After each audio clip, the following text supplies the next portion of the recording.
Sobrang nakakagulat na balita. Grabe, President BBM, inutusan na. Nagulat si Vice President Sara Duterte, binasahan na ng ICC. Ayon sa nakalap nating impormasyon, natakot si VP sa bagong PNP Chief, si General Torre na ang bagong general. Alam na kaya siyang dalhin sa ICC, magagaya kay Kibuloy at Duterte sa arrest warrant. Grabe si President BBM, inutusan na.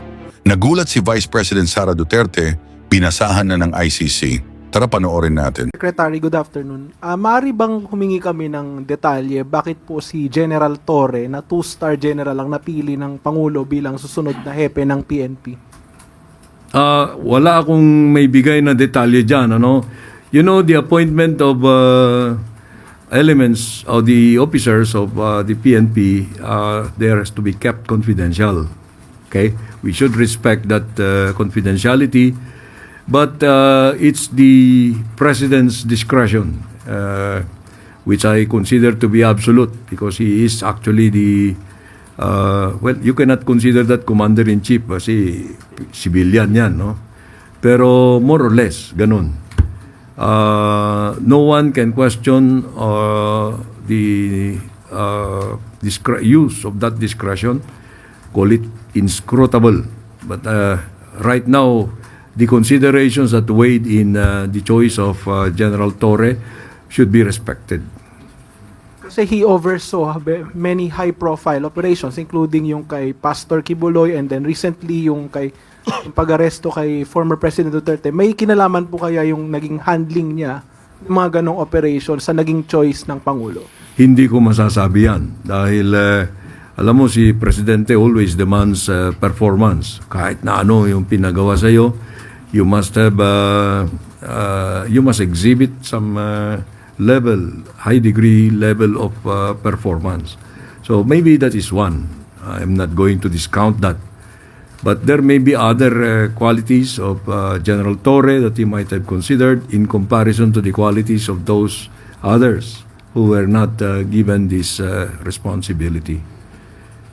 Salamat po. Eden Santos, Net 25. Good afternoon po, ES. Yung pong pagkaka-appoint ni General Torre, naasahan po ba na magkakaroon ng mga demoralization or sa hanay po ng PNP yung pagkaka-appoint po sa kanya ng Bakit Pangulo? naman? Dahil kung titingnan po yung mga background po ng iba pang contender, hindi po kaya magdulot ito ng problema sa hanay? Palagay ko naman hindi.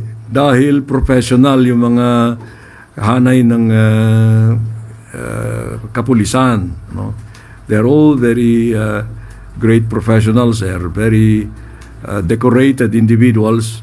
So they just follow what the Commander-in-Chief or what the President desires. So hindi po naman ito reward sa kanya, another reward ng Pangulo yung kanyang Alam mo, lahat ng promotion reward yan, ano? But most promotions are given on merit. So let us assume that this was given on merit because, you know, it was not an easy decision on the part of the President. He considered, to my recollection, 5 names, no?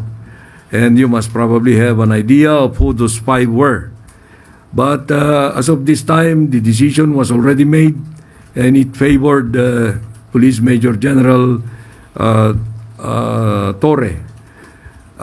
By the time he accepts this appointment, he will have the 4 stars. That is the regulatory rank, the stars. Thank you po. Ira Panganiban, DZRJ. Yes, General Torre will be serving 1 year and 9 months, if my calculations are correct. That means he will be one of the longest chief of the Philippine National Police to serve. Does this mean there are going to be more of activities that he has been doing in the past that we can expect in the future, like what happened to the KOJC, the Duterte incident, and all other incidents that General Torre has been involved in? Well, let him show to us. I do not understand too well the question. No? Performance is always depending on the situation. In these kinds of operations of the police, he was given an assignment, yung KOJ, ang sinasabi mo. He went at it like it was an ordinary thing, very professional. So we should praise him for that. There may be other situations like arresting a kidnapper. That's another kind of operation. So let us not judge a person on the basis of one that he had done very excellently. Baka yung next na kanya, palpak siya. Ibig sabihin nun, it's not going to be easy for us to predict. Follow up lang. So, serving for a year and 9 months, the longest I remember of a chief PNP serving very long is something like 6, 7 months, 8 months at most. A year and 9 months. Does this mean better stability for the Philippine National Police, considering that you are going to have a chief that is going to serve for quite some time now, na matutuloy-tuloy yung mga proyekto nila? You know, look at it this way. No? All PNP chiefs serve at the pleasure of the president, whether they have a term or not. If the president wants to terminate them, he could do that. But let us just expect that General Torre will be there until the end. That's all I can say. Will be there performing his best until the end. Everybody of us would like to do that ourselves. Thank you, sir. Ivan Mayrina, GMA Integrated News. Yes, good afternoon. May we know the reason why the President accepted the resignation of CHED Chair Popoy de Vera? Well, as far as I know, no? Because the thinking of the President is his own thinking. As far as I know, although this is not the official reason, you know, si CHED Chair de Vera has been there for 2 terms na. Second term niya na ito. Maybe the President wanted to give a fresh start to the CHED. Or maybe there were other reasons. Hindi natin madi-discount that may factor dyan yung mga intramurals dun sa CHED. I do not know. I cannot particularize because I am just generally aware of those particulars. A collegial body like the CHED always comes under such pressure from within. No, but I'm not going to say that that was the reason. I'm just guessing that that played a lot in the replacement, acceptance of the resignation. Any more questions for the Executive Secretary? Christian Yusores. Sir, one last na lang po. Balikan ko lang po yung sa Solicitor General. Meron po bang initial na marching orders or instructions si President kay Attorney Berberabe as the new Solgen? Well, the best thing that I could say about this is she took her oath this morning already, and that is a very strong indication of confidence on the part of the President. I am not privy if the President and the new Solicitor General had any lengthy conversation on any marching orders. But it is expected that the new Solicitor General, being a brilliant and intellectual person, must have understood her clear task of defending the interests of the Philippine government. The Solicitor General is the statutory counsel of the Philippine government. And she must now stand equal to that job, to that responsibility. I expect no less from her, as the President certainly does. So we look forward to working with her. Vance Fernandez, Police Files.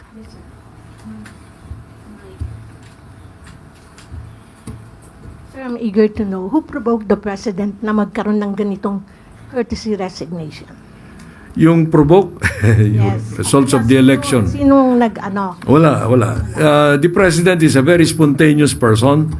If you had observed him, he has never been confrontational. But, he is a very sensitive person. Like all of us. So, when we are given a message from others, we react. Now, I think the president should be given that human side of the... this is his response to what he probably observed during the elections. We must deliver more. We must deliver more. So, he is undergoing this performance check on all of us in the cabinet as well as in the positions of leadership in the agencies and offices. So that is how I see it. We know that the president is a soft-spoken. Isa naman, sir, na mapapahiya na sisibaking na lang bigla. Mas mabuting nangyaring ganitong yung courtesy resignation. Yes, the president is a very patient. Ayoko nang sabihin na tolerant. What we expect from him is his true self, showing of his true personality. He is very decisive. I will just tell you that he's very decisive about things. He's very focused, and based on my working with him closely in the past 3 years, nearly 3 years na, he will never back down from any controversy. He confronts the controversy, not the person, the controversy. So I hope that answers your query. Once again, Eden Santos, Net25. ES, hindi po hair follicle test ito, ES Yun lang pong kasi si General Torre po ay na-appoint na as PNP chief. How about yun pong courtesy resignation ng iba pang mga involved dun sa illegal arrest di umano ni dating Pangulong Rodrigo Duterte. Yung resignation po ni na DILG Secretary, DOJ Secretary Remullas, are we expecting na sa mga susunod na araw ay meron na rin pong yung resulta? I do not like your qualification of the arrest as illegal. No? That is an opinionated statement made by somebody. I will not name who she is. But from our point of view, the arrest was perfectly legal according to according to international law. We have debated that in the public domain for a long time. But no one can tell me now that that was an illegal operation, procedure, or when these representatives of the executive were invited to the Senate investigation called by the Committee on Foreign Affairs, I immediately transmitted a letter telling the Senate President and the chairman of that committee that we are going to claim executive privilege for all the parts that are covered by executive privilege. They respected it, and if they concluded from there that the arrest was illegal, I cannot help them at all. That was the last question. Yeah, but Thank you very much. The question po is yung assessment po yung sa performance nila ng Pangulo. Kailan po natin na inaasahang babanggitin kung tinanggap ba ng Pangulo yung resignation po nila or hindi? Sino sila? Si Secretary Boying Rimulya and Secretary... declined yung resignation niyan. Sino pa? Si Secretary John Vic Rimulya. Declined din. How about the Secretary Anyo? I do not know yet because that is a personal thing for the President, security advisor yan. And that resignation letter was not coursed through me because it's a personal response. They have a personal thing dyan. Kung ayaw ni Presidente tanggapin, it's up to him. How about Secretary Gubuchodoro po? Hindi rin. Gusto mo bang lamunin tayo, no? So yung po tatlo, dinecline na po ng Pangulo? Yeah, definitely. Declined na yan. Upon the directive of President Ferdinand R. Marcos Jr., we are announcing today the acceptance of the second tranche of courtesy resignations from select officials in the executive branch. As the President himself stated, when we see shortfalls in performance, I don't leave it at that. I don't do things pang-optics. If there is a problem, I like to fix it. This process is part of a rigorous and ongoing evaluation of government performance, not only at the cabinet level, but across the entire bureaucracy. The President has been clear from the beginning. We are not just looking at the top levels. We are going deeper into the agencies, into the systems, and into the quality of public service being delivered on the ground. The people expect results, and the President has no patience for underperformance. In line with this, the President has also instructed the heads of government-owned and controlled corporations to submit their courtesy resignations. He has further indicated that senior officials will likewise be included in the continuing review. Each resignation accepted is based on a careful assessment of whether the standards set by the President for efficiency and leadership have been met. Some have delivered, others have not. The following officials have been informed that their resignations have been accepted. The first one, Solicitor General Bernardo I. Guevara. He is to be replaced by UP Law Dean Darlene Berberabe. Dean Berberabe will enter the service as the new Solicitor General. She took her oath this morning before the President on the strength of her broad experience as an academic and legal professional. She graduated summa cum laude in philosophy in the University of the Philippines and was the class salutatorian in 1999 of the UP College of Law. While she was a student, she already worked at the Kizumbing Torres law firm. She later joined Procter & Gamble as General Counsel. In 2010, she assumed as the Chief Executive Officer of the Pag-ibig Fund, and there she became known for her transformational leadership, good governance, integrity, and excellence. Her strong philosophy background will help her use the wisdom and the ethical leadership she has gained from deep reflection and rigorous study to competently perform her tasks as the Solicitor General. The second whose resignation is accepted is the resignation of CHED Chair J. Prospero E. De Vera III. She will be replaced by CHED Commissioner Shirley Agrupis. We are grateful for the service. No, there is another one that I will have to announce. The PNP Chief. Bakit?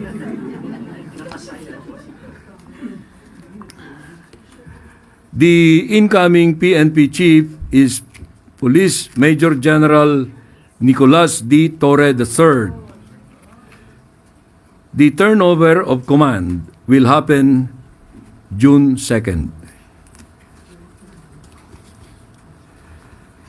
We are grateful for the service of those who are stepping down. A smooth transition is being implemented to ensure continuity and stability in their respective institutions. This is not a purge, let me remind you of that. This effort is the President's commitment to a government that works fast, delivers results, and meets the expectations of the Filipino people. As the President has said, he will not hesitate to make the necessary changes to keep the government moving forward. Thank you. I will now take your questions. And Yosores, Radio 630. Good afternoon. Hello. Good afternoon po, ES. Ano po kaya yung naging rason ni President Marcos Jr. doon po sa pagtanggap niya ng courtesy resignation ni Solgen Guevara? Well, si Solgen Guevara has been there since the beginning, no? And maybe it is time for him to go to another venture. And so the president accepted his resignation to allow for fresh blood to come in. One follow-up lang po. If I may point, sir, last March, Solgen Guevara recused himself to represent the Philippine Government na mag-represent po doon sa cases filed at the Supreme Court ng children ni former President Duterte in relation po sa pag-arrest sa kanya ng ICC. Naka-apekto po ba yun as factor kung bakit tinanggap po ng Pangulo yung resignation? Oh, I don't think that was a factor at all, because if you recall, there was a strong clamor for the termination or removal of Solicitor Guevara at the time. The public perception that gave rise to this clamor must have been about his taking the opposite side of the issue. But you know, he and the president had a conversation about this, and the president respected his ethical decision to recuse. Now, if there was a reservation about his professionalism at that time, the president could have already removed him. But the president continued to repose trust in him. So, up to the decision to accept his resignation, Solicitor General Guevara was still there. Next question, Chloe Hofana, Business World. Good afternoon, ES. Good afternoon. How many GOCC heads submitted their resignations already, and ilan pong total na hinihintay natin? Practically all GOCCs or their leaderships have submitted, but we are still awaiting for the submission of other GOCCs.